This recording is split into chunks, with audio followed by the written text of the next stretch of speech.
Hello student, आज हम लोग एक न्यू लेसन पढ़ने वाले हैं जो क्लास 9 का सेकंड चैप्टर है, जिसका नाम है द साउंड ऑफ म्यूज़िक।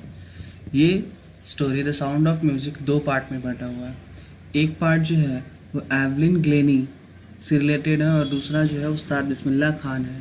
तो उस चैप्टर को हम लोग सेकेंड पार्ट को बाद में पढ़ेंगे, पहले फर्स्ट पार्ट को कंप्लीट करते हैं। तो सबसे पहले हम लोग टाइटल की बात कर लेते हैं। तो लिखा हुआ है द साउंड ऑफ म्यूज़िक। ये बड़ा ही इंटरेस्टिंग सा टाइटल है क्योंकि यहाँ पे लिखा गया म्यूज़िक का साउंड। ऑब्वियसली म्यूज़िक में साउंड होता ही है, बट म्यूज़िक का कैसा साउंड होगा, सो हम लोग इसको पढ़ेंगे। ये स्टोरी जो है काफ़ी मोटिवेशनल स्टोरी है जो बताएगा कि जिसको हम लोग हर छोटी छोटी चीज़ों पे किसी भी काम को करना छोड़ देते हैं, ये मान लेते हैं कि दुनिया में सबसे ज़्यादा बुरा मेरे साथ ही हुआ है। तो इसमें ये पढ़ करके पता चलेगा कि नहीं, हम लोगों से ज़्यादा भी इस दुनिया में वैसे लोग हैं जो हम लोग से ज़्यादा अक्षम है, लेकिन फिर भी वो हम लोगों से ज़्यादा आगे। क्यों? क्योंकि उनका जो विल पावर है, उनका जो डिटर्मिनेशन है, उनका जो काम करने की जो इच्छा है, कुछ पाने की जो इच्छा है, वो हम लोगों से ज़्यादा है। तो हम लोग इस लेसन को स्टार्ट करने जा रहे हैं। So I am going to start this lesson, so listen very carefully.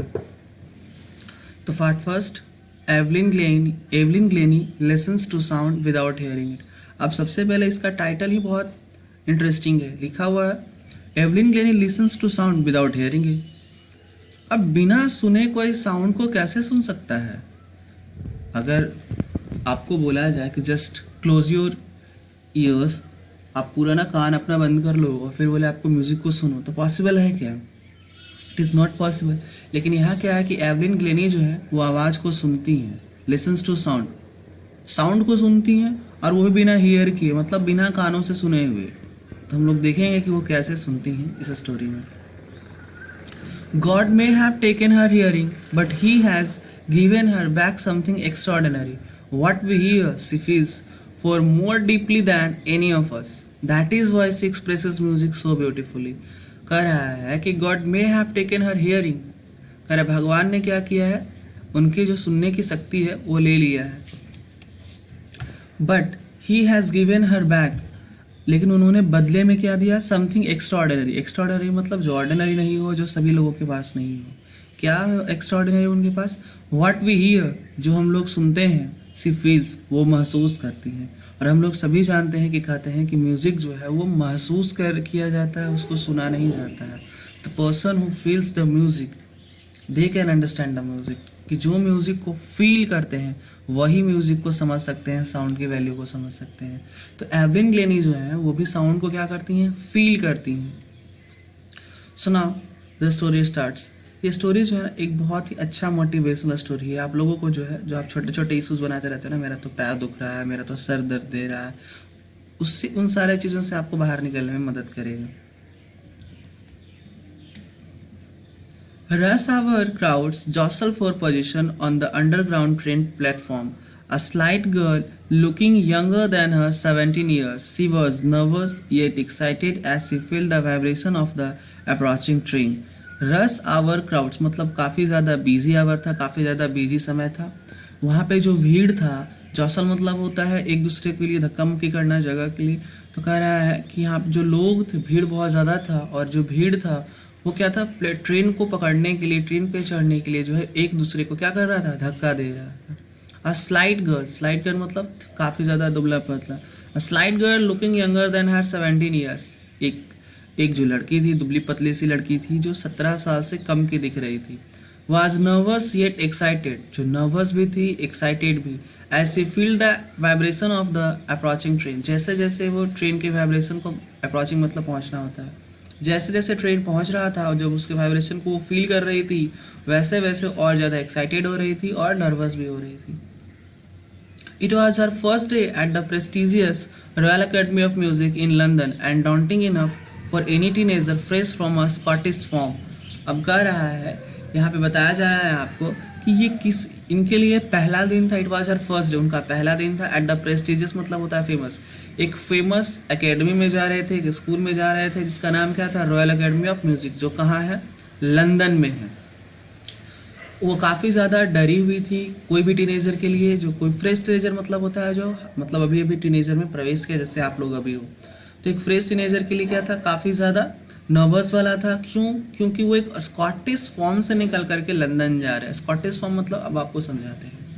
इसका मतलब ये हुआ कि जो ये जिस कहानी है, इस कहानी में जो एवलिन गैलिन है वो एक प्लेटफॉर्म पे है और वो कहाँ जा रहे हैं? रॉयल एकेडमी ऑफ म्यूजिक जा रहे हैं, जो कि लंदन में है। नर्वस क्यों है? क्यों? क्योंकि एक छोटे से शहर नहीं, आप गांव कह सकते हो। स्कॉटिश मतलब स्कॉटलैंड, तो जो लंदन, जो कि आप लोग सब जानते हो कि काफ़ी ज़्यादा बिजी कंट्री है, एक बिजी सिटी है, बिजी टाउन है। और स्कॉटिश क्या है?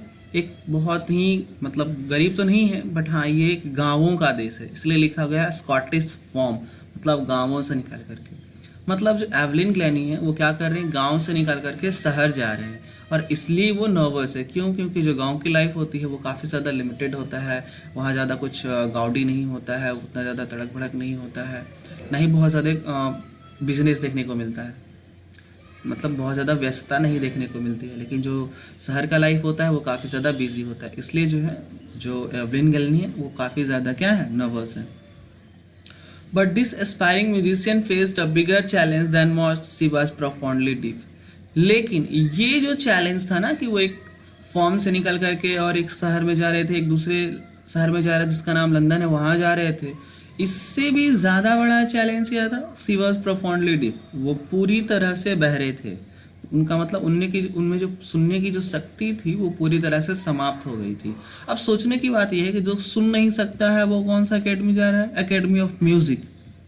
जो सुन नहीं सकता है, अगर ना देख नहीं सकता हो तो समझ में आता है कि चलो वो बजाने के लिए सीख जाएगा, कम से कम सुन तो सकता है ना।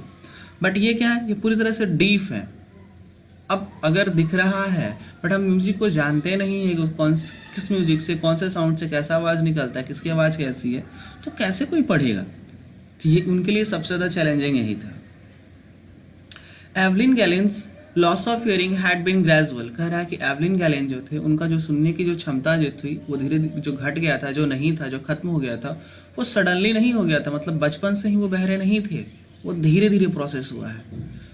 हर mother remembers noticing something was wrong when the 8-year-old Evelyn was waiting to play the piano. कह रहा है कि उनकी जो माँ थी उनको याद है कि वो नोटिस करती हैं कि कुछ तो गलत है, कि जब एक 8 साल की बच्ची जो है जिसका नाम एवलिन है वो पियानो को बजाने के लिए क्या कर रही है? अपने बारी का इंतज़ार कर रही है, अपने टर्न का इंतज़ार कर रही है। They called her name and she didn't move. मतलब यहाँ पे कुछ फंक्शन होगा या जब एक समय होगा जब 8 साल के होंगे एवलिन गैलिन, तो वो पियानो बजाने के लिए अपने बारी का इंतज़ार कर रहे थे। जब उनका नाम बुलाया जा रहा था लेकिन वो रिएक्ट नहीं कर रहे थे, तब उनकी माँ को पहली बार नोटिस होता है कि कुछ तो गलत है इस 8 साल की बच्ची के साथ। They called her name and she didn't move, she didn't move, जैसे कि हमने आपको बताया कि उनका नाम बुलाया जाता है बट वो मूव नहीं करती है। I suddenly realised she hadn't heard, वो रियलाइज़ करती हैं कि उन्होंने नहीं सुना। Says Isabel Glennie. अब ये इसाबेल ग्लेनी कौन है? एवलिन ग्लेनी की माँ है। तो एवलिन ग्लेनी को माँ को तब रियलाइज़ होता है कि ये शायद सुन नहीं सकती हैं। For quite a while Evelyn manage to conceal her growing deafness from friends and teachers. कह रहा है कि फॉर क्वाइट अ वाइल मतलब जो एवलिन थे उन्होंने कंसील मतलब छिपाना, मतलब अपने उनके जो डिफनेस का जो मतलब जो डिफनेस धीरे धीरे बढ़ रहा था, जो अपने उनके बहरेपन था, उस बहरेपन को उन्होंने अपने टीचर्स और फ्रेंड्स को क्या किया? छिपाया। मतलब उन्होंने अपने दोस्तों को और शिक्षकों को नहीं बताया कि वो नहीं सुन सकती हैं, सुनने की क्षमता उनकी धीरे धीरे कम हो रही है। But by the time she was 11 her marks had deteriorated and her headmistress urged her parents to take her to a specialist.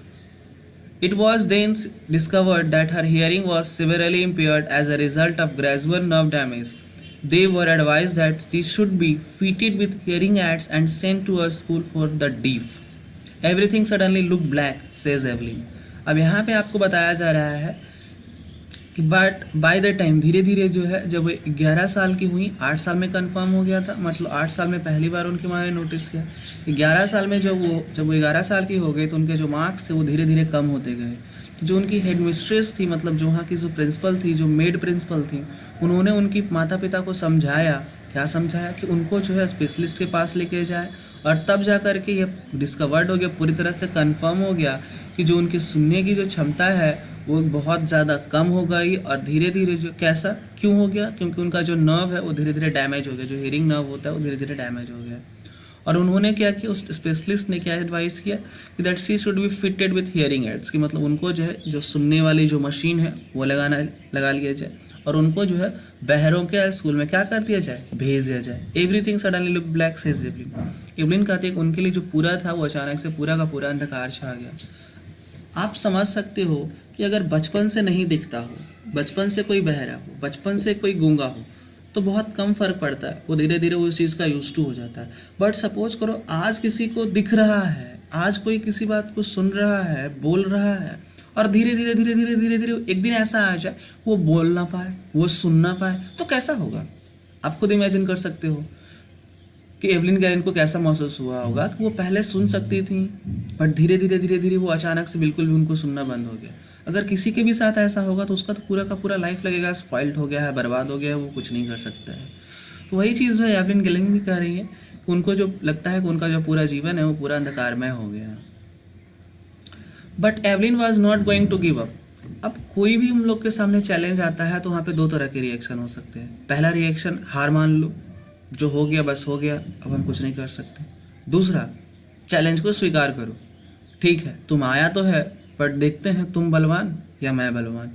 तो वही चीज़ जो है एवलिन भी करती हैं। उन्होंने जो was not going to give up, वो उन्होंने हार नहीं माना। क्या किया उन्होंने, she was determined to lead a normal life and pursue a interest in music. उन्होंने क्या किया, ये डिटरमाइंड किया वो एक नॉर्मल लाइफ को जिएंगे एंड परस्यू, और उन्होंने अपने इंटरेस्ट को बना के रखा कि वो जो है म्यूज़िक को सीखेंगे, म्यूज़िक को कभी छोड़ेंगे नहीं। अब सबसे इंटरेस्टिंग क्या है कि अगर किसी व्यक्ति का पैर कट जाए तो सिंपली यही कहेगा कि हम व्हील चेयर पर चलेंगे। वो ये कोशिश नहीं करेगा कि उस कटे हुए पैर से वो कैसे एक नॉर्मल लाइफ लीड कर सकता है। वो क्या करेगा, एक व्हील चेयर पर आराम से बैठ जाएगा, या फिर वो क्या करेगा, रूम में जा करके एक प्लंग पे जा करके लेटे रहेगा, वो कोई काम नहीं करेगा। अगर कोई अंधा हो गया तो दिन रात जो है अपने घर में ही बैठा रहेगा कि नहीं हमको तो दिखता नहीं, हम क्या कर सकते हैं। तो ऐसा नहीं था। जो एवलिन थी उनकी हियरिंग पावर खत्म हो गया था, लेकिन उनका डिटर्मिनेशन देखो कि कान नहीं है, कान तो है बट सुन नहीं सकती हो, हियरिंग पावर नहीं है, लेकिन फिर भी हम म्यूजिक ही सीखेंगे। So this is called the determination. One day she noticed a girl playing a xylophone and decided that she wanted to play it too. एक दिन उन्होंने नोटिस किया कि एक जो गर्ल है वो क्या कर रही है, xylophone बजा रही है। आप देख सकते हो कि ये xylophone है, कि xylophone बजा रही है, और डिसाइड करती है कि वो भी बजाएंगी। Most of the teachers discouraged her, but percussionist Ron Forbes spotted her potential. कह रहा है उनके जो अधिकतर जो टीचर्स थे, डिस्करेज्ड मतलब होता है हतोत्साहित करना, मतलब मना करना कि नहीं करो, आप नहीं कर पाओगे। लेकिन percussionist person who plays the drum the tabla, मतलब जो बहुत सारे म्यूजिकल इंस्ट्रूमेंट को क्या करता हो, बजाता हो। तो जो उस स्कूल के परक्यूशनिस्ट थे जिनका नाम रॉन फोर्ब्स था, उन्होंने क्या किया, उनके अंदर के पोटेंशियल को पहचाना, उनके अंदर के गुण को पहचाना। हम लोग के साथ भी ऐसा होता है, जब हम लोग कोई काम करने जाते हैं तो हम लोग के गार्जियन, पेरेंट्स, सारे लोग हैं जो मना, गार्जियन हैं, पेरेंट्स हैं, टीचर्स हैं, सब मना करते हैं कि नहीं करो, नहीं होगा। खासकर वैसे व्यक्ति से, अगर सपोज करो एक व्यक्ति है जो एक पैर से थोड़ा सा लेम हो, लंगड़ा हो, पैर उसका खराब हो, और वो बोले कि नहीं हम रेस में भाग लेंगे, तो सारे लोग क्या कहेंगे, दिमाग खराब हो गया, चुपचाप घर में बैठो, जो एक पैर है वो भी चल जाएगा। तो वही चीज़ जो है एवलिन के टीचर्स भी करते हैं, डिस्करेज करते हैं। लेकिन एक दूसरे टीचर होते हैं जिनका नाम रॉन फोर्ब्स होता है, उनके अंदर के पोटेंशियल को पहचानते हैं। He began by tuning to large drums to different notes. He began by tuning to large drums by different notes. जो रॉन फोर्ब्स थे, चूँकि एक म्यूजिक थे, वो बहुत तरह तरह मतलब अलग अलग इंस्ट्रूमेंट को बजा सकते थे, तो उन्होंने क्या किया कि उन्होंने 2 ड्रम्स को अलग अलग नोट्स से बजाना शुरू किया। नोट्स कहने का मतलब होता है जो म्यूज़िक के जो टोन्स होते हैं उसकी बात की जा रही है। तो उन्होंने क्या किया कि 2 अलग अलग नोट्स पे जो है उसको बजाना शुरू किया। किसको, ड्रम्स को, 2 ड्रम्स को। He would say try to listen it some other way. उन्होंने कहा सॉरी ये छूट गया एक line, don't listen through your ears, he would say try to sense it some other way. उन्होंने कहा कि आप इसको अपने कानों से सुनने की कोशिश मत करो, इसको सेंस करने की कोशिश करो, इसको फील करने की कोशिश करो कानों के अलावा। Says Evelyn, suddenly I realized I could feel the higher drum from the waist up and the lower one from the waist down. अचानक से जो है उनको फील हुआ, रियलाइज हुआ कि जो हायर ड्रम मतलब जो तेज़ बज रहा था ड्रम, उनको लग रहा था कि वो कमर से ऊपर की आवाज़ आ रही है। उसको उन्होंने कहाँ से फील किया? कमर के ऊपर वाले हिस्से से। और जो लोअर ड्रम था जिसका नोट नीचे था, उसको उन्होंने कैसे फील किया? अपने कमर के नीचे वाले भाग से, मतलब पैर से गा सकते उससे फील किया। हायर ड्रम मतलब वो जो तेज़ी से बज रहा था उसको किससे फील किया? वेस्ट अप से। और जो लोअर था उसको किससे फील किया? वेस्ट डाउन से। Forbes repeated the exercise and soon Evelyn discovered that she could sense certain notes in different parts of her body. अब जो फोर्ब्स थे इन्होंने इस चीज़ को रिपीटेड किया, इस एक्सरसाइज को रिपीट किया, और धीरे धीरे जो है बहुत जल्द ही जो है एवलिन जो है उन्होंने ये जान गई कि वो क्या कर सकती हैं, अलग अलग नोट्स को, कुछ निश्चित नोट्स को अपने डिफरेंट पार्ट्स ऑफ बॉडी से सेंस कर सकती है, फील कर सकती है। I had learn to open my mind and body to sounds and vibrations. आगे हैं वो कह रही हैं उन्होंने क्या किया कि अपने माइंड को और अपने बॉडी को साउंड और वाइब्रेशंस को सेंस करना शुरू किया। ओपन टू ओपन मतलब खोल देना नहीं होता, माइंड को कोई कैसे खोल सकता है, मतलब उसके लिए ज़्यादा अलर्ट होना होता। The rest was sheer determination and hard work. उन्होंने क्या किया कि अपने माइंड को और अपने बॉडी को साउंड्स और वाइब्रेशंस पे लगा दिया, और बाकी का जो उन्होंने कुछ सीखा उनका क्या था? उनके सीखने की इच्छा थी, दृढ़ निश्चय था और उनका कठिन परिश्रम था। She never look back from that point onwards. और उसके बाद उन्होंने कभी भी पीछे मुड़ के नहीं देखा। She toured the United Kingdom with the youth orchestra and she toured the United Kingdom with a youth orchestra, and by the time she was 16 she had decided to make music her life. अब आगे जो है वो क्या कर रहा है, उन्होंने कभी पीछे मुड़ कर नहीं देखा। टूर्ड मतलब होता है यात्रा करना। उन्होंने क्या किया, एक ऑर्केस्ट्रा को ज्वाइन कर लिया। कहाँ? United kingdom. जो यूथ ऑर्केस्ट्रा था, यूथ ऑर्केस्ट्रा मतलब होता है जिसमें काफ़ी सारे यंग लोग होते हैं, बुढ़े लोग नहीं होते हैं। तब उनकी उम्र कितने साल थी? मात्र 16 साल थी। She had decided to make music her life. उन्होंने निश्चय कर लिया था कि उनका जीवन जो होगा वो म्यूजिक होगा, कोई और नहीं होगा। She audition for the Royal Academy of Music and scored one of the highest mark in the history of academy. अब यहाँ से थोड़ा सा पहले जो भी हम अभी तक पढ़े वो फ्लैशबैक में आपको लेके जाया गया था। अब आपको जो है वापस वहीं पे जो प्लेटफॉर्म पे वो चढ़ी थी, स्कॉटिश में थे, स्कॉटिश फॉर्म से निकल के प्लेटफॉर्म पे चढ़े और लंदन पहुँच गए रॉयल अकेडमी ऑफ म्यूजिक। तो रॉयल अकेडमी ऑफ म्यूजिक उन्होंने क्या किया, अपना ऑडिशन दिया। तो उस ऑडिशन में जो है उनको रॉयल म्यूजिक ऑफ एकेडमी में जो सबसे हाईएस्ट मार्क आया था, उनमें से इनका भी एक हाईएस्ट मार्क्स आया था, one of the highest marks जो उनके रिकॉर्ड में था, जो हिस्ट्री में था। उनके हिस्ट्री में एक और स्कोर जुड़ गया। वो स्कोर किसका था? एवलिन गैलिन का। She gradually move from orchestral work to solo performances. अब वहाँ से क्या हुआ कि उन्होंने क्या किया, ऑर्केस्ट्रा छोड़ करके और सोलो परफॉर्मेंसेस मतलब होता है अकेले में, जो हम लोग अकेले में कहने का मतलब है कि एक अकेला व्यक्ति जब परफॉर्म करता है तो उसको सोलो परफॉर्मेंस कहते हैं। सोलो परफॉर्मेंसेस को आप कह सकते हो वन मैन शो, जिसमें एक ही आदमी परफॉर्म करता है, वन मैन या वुमेन शो जिसमें एक ही व्यक्ति या एक ही महिला परफॉर्म करती है। और ऑर्केस्ट्रा में क्या होता है कि ग्रुप ऑफ मैन या वुमेन होते हैं। At the end of her 3-year course, she had captured most of the top awards. अब कह रहा है उन्होंने अपने 3 साल के कोर्स में लगभग she had captured बहुत सारे जो है टॉप अवार्ड्स, जो भी म्यूजिक के टॉप अवार्ड्स होते हैं उसको उन्होंने क्या किया, लिया। And for all this, Evelyn won't accept any hint of heroic achievement. If you work hard and know where you are going, you will get there. आगे जो है वो कहती है, इन सब के लिए कहती है, जिन्होंने जितना भी उन्होंने मतलब रिसीव किया अवार्ड को, उस चीज़ को लेकर ही कहती है कि Evelyn want accept any hint of heroic achievement. मतलब हमारे यहाँ तो एक छोटा मोटा अवार्ड मिल जाता है तो वो हीरो बन जाता है, अपने आप को हीरो समझने लगता है कि मतलब नहीं, वाओ कितना अच्छा काम किया। बट एवलिन गैलिन जो है वो कहती है नहीं, उनके लिए ये सब कुछ नहीं था, उनके लिए कोई हीरोइक अचीवमेंट नहीं था। वो सीधे सीधे कहती हैं क्या, इफ़ यू वर्क हार्ड, अगर आप बहुत कठिन मेहनत करते हो, and know where you are going, और अगर आपको पता है कि आप कहाँ जा रहे हो, यू विल गेट देयर, तो आप वहाँ पे ज़रूर पहुँचोगे, आपको सफलता ज़रूर मिलेगी। मतलब कि अगर आप जान रहे हो, कठिन मेहनत कर रहे हो और आपको पता है कि आप सही कर रहे हो, तो आपको जो है सफलता ज़रूर मिलेगी। And she got right to the top, the world's most sought after multi percussionist with a mastery of some 1000 instrument and the hectic international schedule. अब कह रहा है कि एंड सी गॉट, और उनको मिला भी, वो मतलब बिल्कुल टॉप पे हैं। The world's most sought after multi percussionist, इसका मतलब हुआ साउट आफ्टर मल्टी परक्यूशनिस्ट मतलब होता है कि जो बहुत सारे म्यूजिक इंस्ट्रूमेंट को बजा सकता है। तो यहाँ पे भी वही कहा जा रहा है कि जो एवलिन गैलन थी वो एक साथ मतलब बहुत सारे म्यूजिक इंस्ट्रूमेंट को बजाने का उनके अंदर टैलेंट था, with the mastery of some thousand of instrument, मतलब लगभग वो 1000 इंस्ट्रूमेंट को फील कर सकती थी, उनको बजा सकती थी, उनको महसूस कर सकती थी। And a hectic international schedule, इसका मतलब क्या हुआ? हैक्टिक, हैक्टिक मतलब बिजी, काफ़ी व्यस्त। अब चूंकि जब कोई व्यक्ति इतना ज़्यादा मास्टर बन जाता है किसी भी चीज़ का, तो लोग उसकी कहानियों को सुनने में क्या करते हैं? इंटरेस्टेड होते हैं, उससे सुनना चाहते हैं, उसको परफॉर्मेंसेस के लिए बुलाते हैं। जैसे हमारे यहाँ देखते हैं ना, एक्टर और एक्ट्रेस को क्या कहता है, किया जाता है, परफॉर्मेंसेस के लिए बुलाया जाता है। तो इन द सेम वे जो है उनका जो शेड्यूल होता है वो काफ़ी ज़्यादा बिजी रहता है, काफ़ी ज़्यादा व्यस्तता से भरा हुआ रहता है। क्यों? क्योंकि उन्होंने मास्टरी जो है वो हासिल कर लिया है इंस्ट्रूमेंट को प्ले करने में। It is intriguing to watch Evelyn function so effortlessly without hearing. कह रहा है कि वो ये काफ़ी ज़्यादा फैसिनेटेड होता है एवलिन गैलन के परफॉर्मेंसेस को देखने के लिए कि सो एफर्टलेसली विदाउट हियरिंग, मतलब बिना सुने हुए जो है ना, बिना ज़्यादा मेहनत के, बिना किसी चीज़ पे ज़्यादा जोर दे, उनके परफॉर्मेंसेस को सुनने में काफ़ी ज़्यादा इंटरेस्टिंग लगता है। In our 2 hour discussion, she never missed a word.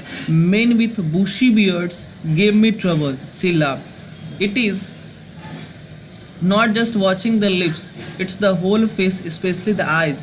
She speaks flawlessly with a Scottish lilt. My speech is clear because I could hear till I was 11, she says, but that doesn't explain how she managed to learn French and master basic Japanese. So आगे क्या कह रहा है कि that in our 2 hour discussion she never missed a word. अब कह रहा है कि जब डिओब्रे काउले जो इस लेसन के राइटर हैं, जब उन्होंने क्या किया, एक 2 घंटे का इंटरव्यू लिया किसका? एवलिन गैलन का, तो उसमें उन्होंने एक वर्ड कहना वो नहीं भूलते थे। सो अच्छे समझ लो कि इन आवर, यहाँ पे आवर कौन है? एक एवलिन गैलन और दूसरा जो डिओब्रे काउले जो इस लेसन के राइटर हैं, वो इन दोनों के बीच के क्या है मतलब इंटरव्यू हुए हैं। तो वो कहते हैं कि इन 2 hour के डिस्कशन में उन्होंने एक वर्ड को बोलना कभी नहीं भूला। क्या? कि men with bushy beards gave me trouble. Bushy beard मतलब कि जिनके बड़े बड़े दाढ़ी होते हैं ना, वो एवलिन गैलन को ज़्यादा परेशान करते हैं। क्यों? सी लाफ्ड, ऐसा कहते हुए जो वो हंसते हैं। क्यों? आगे बताया जाएगा। It is not just watching the lips, it is the whole face, specially the eyes. अब जिन लोगों के बहुत बड़े बड़े दाढ़ी और मूछें होती हैं, उनके लिप्स नहीं दिखते हैं। अब जब लिप्स नहीं दिखता है एवलिन गैलन को, तो उनको थोड़ा सा जो है व्यक्ति क्या बोल रहा है ये पहचानने में दिक्कत होता है। और उनका चेहरा भी पूरी तरह से नहीं दिखता। क्यों? क्योंकि उनका जो चेहरा होता है वो दाढ़ी से ढका होता है। और जब भी हम लोग बोल रहे होते हैं तो चेहरे पे एक्सप्रेशंस आते हैं। तो वो कहती कि जब कोई बियर्ड वाला व्यक्ति होता है, जो बियर्ड से भरा होता है, तो उनका चेहरा नहीं उस व्यक्ति का चेहरा नहीं दिखता है, उसके लिप्स नहीं दिखते, तो उनको थोड़ा सा प्रॉब्लम होता है कि वो बोल क्या रहा है। इससे ये पता चलता है कि जो एवलिन गैलन है वो लिप्सिंग को बहुत अच्छे से पकड़ती है, मतलब बोल लिप्स को देख करके काफ़ी अच्छे से पकड़ लेते हैं कि वो व्यक्ति बोल क्या रहा है और उसके चेहरे के एक्सप्रेशंस को। She speaks flawlessly with a Scottish lilt. Lilt मतलब होता है, आप कह सकते हो फील कह सकते हो, लिल्ट मतलब आप फील कह सकते हो। यहाँ पे आपका दिया हुआ भी है अ वे ऑफ स्पीकिंग, कि जब वो इतने मतलब जब वो तेज़ी से बोलती है, मतलब फ्लॉलेसली मतलब होता है बिना कोई मिस्टेक के जब बोलती हैं, तो उनकी भाषा में जो है एक स्कॉटिश की झलक देखने को मिलती है, क्योंकि वो स्कॉटलैंड की थी इसलिए। My speech is clear because I could hear till I was 11 she says. वो कहती हैं कि उनका जो स्पीच है वो इतना अच्छा इसलिए बोल पाती है, क्यों? क्योंकि जब वो 11 साल की थी तब तक वो सुन सकती थी। She says but that doesn't explain how she manage to learn French and master basic Japanese. अब कह रहा है बट ये इससे पता नहीं चलता है कि उन्होंने अपने आप को कैसे मैनेज किया होगा 2 और भाषा सीखने में। उसका नाम क्या है? फ्रेंच और जापानीज। कि डीप होते हुए भी इस डीपनेस को कैसे उन्होंने हटा करके 2 लैंग्वेज को सीखा, जापानीज और French. As for music she explains it pass in through every part of the body. Music को लेकर के वो कहती है, बताती है, एक्सप्लेन करती है कि पार्ट्स मतलब ऐसे उड़ेलना होता है, कि म्यूजिक जो है उनके एवरी पार्ट ऑफ बॉडी में भरा हुआ है, उंगली में, हाथ में, कान में, नाक में, बाल में, सब जगह भरा हुआ है। इट टिंगल्स इन द स्किन, कह रहा है उनके स्किन में क्या है? चुभा हुआ है, मतलब लगा हुआ है, मिला हुआ है। माई चिक बोन मतलब इसको कह सकते हो, चिक मतलब होता है ऐसे तो गाल होता है, तो यहाँ पे आप कह सकते हो जो चिक में बोन्स हैं उनमें। And even in my hair, उनके जो बाल हैं उसमें भी। When she plays the xylophone she can sense the sound passing up the stick into her finger tips. जब वो जाइलोफोन को बजाती हैं तो वो इस चीज़ को महसूस करती हैं कि जो म्यूज़िक है वो क्या हो रहा है, उनके फिंगर से चिपक जा रहा है और इससे वो फील कर रही हैं। By leaning against the drum, she can feel the resonance flowing into her body. अब जिधर ड्रम बज रहा है अगर उधर की ओर झुक जाते तो उससे उनको पता चलता है, रेजोनेंस मतलब होता है साउंड की ई को। जब साउंड कोई भी जब बोलता है या बजता है तो उसकी जो आवाज़ है वो चारों तरफ गूंजती है। तो जो ड्रम की जो आवाज़ है जब वो चारों तरफ गूंजती है तो उसके आवाज़ को अपने बॉडी से वो क्या करते हैं, फील करते हैं। On a wooden platform, she removes her shoes so that the vibrations pass through her bare feet and up her legs. अब वुडन प्लेटफॉर्म मतलब क्या होता है, लकड़ी का जो प्लेटफॉर्म होता है जहाँ वो परफॉर्मेंसेज देती हैं वहाँ पे अपने जूते क्या करती हैं, उतार देती हैं। क्यों? क्योंकि वो बेयर फीट मतलब होता है नंगे पैर में बिना कुछ पहने हुए, कि वो अपने नंगे पैरों से, अपने खाली पैरों से क्या कर सके, म्यूजिक के वाइब्रेशंस को फील कर सके। जो उनके पैरों से होकर के जो म्यूजिक्स के जो वाइब्रेशंस जाएगा उसको वो क्या कर सके, फील कर सके। Not surprisingly Evelyn delights her audiences. कह रहा है कि बिना कोई not surprisingly Evelyn delights her audiences. Not surprisingly Evelyn delights her audiences. कह रहा है कि जो एवलिन है वो अपने ऑडियंसेस को क्या करती हैं, काफ़ी ज़्यादा खुश कर देती हैं कि इतना अच्छा वो परफॉर्म करती हैं। In 1991, she was presented with the Royal Philharmonic Society's prestigious Soloist of the Year Award. अब करा 1991 में उनको क्या मिला, royal Philharmonic societies prestigious solo. अब ये क्या है, एक सोसाइटी है जो म्यूजिक परफॉर्मेंसेस को, मतलब एक संस्था है जो म्यूजिक अवार्ड्स को देती है। उन्होंने क्या किया, एवलिन गैलिन को सोलोइस्ट ऑफ द ईयर से अवार्ड दिया। कब? 1991 में। Says master percussionist James blade.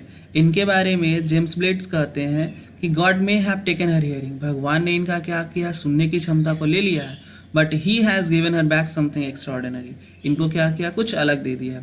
What we hear, जो हम लोग सुनते हैं, सी फील्स, वो महसूस करती हैं, far more deeply than any of us, हम लोग के मुकाबले कई गुना ज़्यादा। तो जहाँ पर स्टार्टिंग में स्टेटमेंट पढ़ रहे थे वो किसका था, जेम्स ब्लेड्स का था। जेम्स ब्लेड्स कौन है, एक परक्यूशनिस्ट है। That is why she expresses music so beautifully. और शायद यही कारण है कि वो म्यूज़िक को फील करती हैं, इसी कारण से वो म्यूज़िक को काफ़ी बड़े ही सुंदर तरीके से वो क्या करती हैं, एक्सप्रेस करती हैं। Evelyn confesses that she is something of a workaholic. Evelyn जो है वो कन्फेस करती हैं, बताती हैं वो क्या है, वर्काहॉलिक है। वर्काहॉलिक यहाँ पे लिखा हुआ है, a person who finds it difficult to stop working. एक होता है अल्कोहलिक, मतलब जो बिना शराब पिए नहीं रह सकता, आपने सुना होगा अल्कोहलिक। और यहाँ पे क्या है, वर्काहॉलिक, मतलब काम के प्रति बहुत ज़्यादा लगा, मतलब बिना काम का वो नहीं रह सकता है। I have just got to work, कहती हैं उनके लिए बस क्या है, काम करना। Often harder than classical musicians, और वो उनसे भी ज़्यादा काम करती हैं जो क्लासिकल म्यूजिशियंस होते हैं, जो मतलब जो आप कह सकते हो सितार ये सब जो बजाते हैं, उनसे भी ज़्यादा। But the rewards are enormous, लेकिन रिवॉर्ड क्या है, बहुत ज़्यादा है। Apart from the regular concerts, Evelyn also gives free concert in prisons and hospitals. अब कह रहा है कि वो जो कंसर्ट्स में तो प्रोग्राम परफॉर्म करते ही हैं, इसके अलावा जो है एवलिन जो है वो फ्री कंसर्ट का मतलब फ्री प्रोग्राम्स करते हैं। कहाँ? प्रिजन्स, जेल में, हॉस्पिटल्स में। क्यों? आगे उसको जवाब देती हैं। She also gives high priority to classes for young musicians, और वो यंग म्यूजिशियंस को भी काफ़ी ज़्यादा चांस देती है सिखाने के लिए। Anne Richlin of the Beethoven fund for deaf children says she is signing inspiration for deaf children. They see that there is nowhere that they cannot go. Anne Richlin जो है वो क्या है, एक व्यक्ति हैं जो बीटहोवन फंड चैरिटी के, जो बीटहोवन फंड चलाते हैं, और वो डीफ बच्चों के लिए क्या करते हैं, चैरिटी इकट्ठा करते हैं, पैसा इकट्ठा करते हैं। वो क्या करते हैं कि she is shining inspiration for deaf children, मतलब जो बच्चे सुन नहीं सकते हैं उनके लिए एक बहुत ही अच्छे इंस्पिरेशन है ये। They see that there is nowhere that they cannot go. वो कहते हैं कि वो लोग देख सकते हैं कि ऐसा कोई जगह नहीं है जहाँ वो लोग नहीं जा सकते हैं, मतलब कुछ नहीं कर सकते हैं।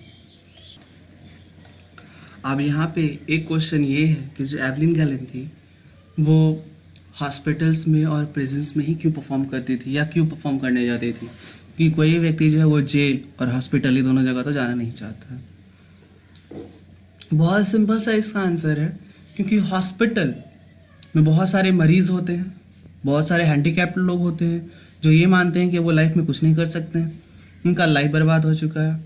और प्रिजन्स मतलब जेल, यहाँ पे सबसे ज़्यादा हताश और निराश लोग होते हैं, जो अपने हताशा में, जो अपनी निराशा में कुछ ना कुछ गलत काम करके आते हैं, फिर जेल में रहते हैं और वहाँ पे सज़ा काट रहे होते हैं। तो इन दोनों को इंस्पिरेशन देने के लिए कि आप लोग जो करके आए हो, आपने गलत किया है और भी आपके सामने बहुत सारे लाइफ का टाइम पड़ा हुआ है, तो आप जब यहाँ से आगे निकलना तो कुछ अच्छा ज़रूर करना। सो ये कारण था कि जो एवलिन गैलेन थी वो हॉस्पिटल्स में और प्रिजन्स में परफॉर्म करती थी। Evelyn Glennie has already accomplished more than most people twice her age. कह रहा है कि एवलिन गैलेन ने जो है मतलब ऑलरेडी बहुत ज़्यादा वो क्या किया, उन्होंने क्या किया है, पा लिया, बहुत सारी चीज़ें उन्होंने पा लिया है जो then most people twice her as, मतलब जो हर लोग 2 बार जन्म लेकर के ही कर पाते हैं, उससे ज़्यादा जो है जो एवलिन गैलेन है उन्होंने क्या कर चुका, प्राप्त कर चुकी हैं वो। She has brought percussion to the front of the orchestra and demonstrated that it can be very moving. She has given inspiration to those who are handicapped, people who look to her and say if she can do it, I can, and not the least, she has given enormous pleasure to millions. आगे जो है वो क्या कहा जा रहा है, she has brought percussion to the front of the orchestra. जो परक्यूशन इंस्ट्रूमेंट होते हैं जैसे ड्रम है, जाइलोफोन है, वो हमेशा जो है वो बैक स्टेज में ही बजते हैं, वो सामने नहीं आते हैं। लेकिन उन्होंने क्या किया, इस चीज़ को जो है, उन म्यूजिक्स को जो, उस परक्यूशंस को जो, परक्यूशन इंस्ट्रूमेंट जो है उसको सामने लेकर के आया और उन्होंने दिखाया that it can be very moving, कि मतलब ये काफ़ी ज़्यादा इंटरेस्टिंग हो सकता है। क्यों आगे लेकर के आया, क्योंकि जो ये म्यूजिक्स होते हैं ऐसे तो वो पीछे बजते हैं, लेकिन जो एवलिन थी वो सोलो परफॉर्मेंसेस देते थे, तो अपने सोलो परफॉर्मेंसेस में वो इन परक्यूशन इंस्ट्रूमेंट का इस्तेमाल करती थी जो लोग देखते थे। She was given inspiration to those who are handicapped, मतलब आगे कह रहा है कि उन्होंने क्या किया, उन लोगों के लिए वो प्रेरणा के स्रोत हैं जो क्या है, हैंडीकैप्ड है। People who look to her and say, जो भी लोग इनको देखते हैं और कहते हैं if she can do it, कि अगर ये कर सकती है तो हम भी कर सकते हैं। And not the least, she has given enormous pleasure to millions. और ये बहुत कम नहीं, इसके अलावा उन्होंने क्या किया कि अपने बहुत सारे अपने ऑडियंसेस को क्या दिया है, बहुत ज़्यादा खुशी दिया है, बहुत ज़्यादा प्लेजर दिया है। तो आपने क्या देखा, सो इस लेसन में हमने पढ़ा कि हमें कभी भी जो है परिस्थितियों से हार नहीं मानना चाहिए, उसका डट करके मुकाबला करना चाहिए, और अगर हमारे साथ कुछ बुरा हो जाए तो उस बुरे चीज़ से बाहर निकल करके और अपने आप को साबित करना चाहिए, बताना चाहिए परिस्थितियों को कि हम तुमसे क्या है, सबसे ज़्यादा आगे हैं। इससे हम लोग ये भी कर सकते हैं, इस कहानी को पढ़ के ही पता चलता है, को याद होगा कि लहरों से डर कर नौका पार नहीं होती और कोशिश करने वालों की कभी हार नहीं होती। क्योंकि अगर एवलिन गैलेन ने भी अगर हार मान ली होती कि उनके सुनने की क्षमता चली गई है तो वो कुछ कर नहीं पाते। So that was in the story. I hope all of you have liked it very well and learn it from the story.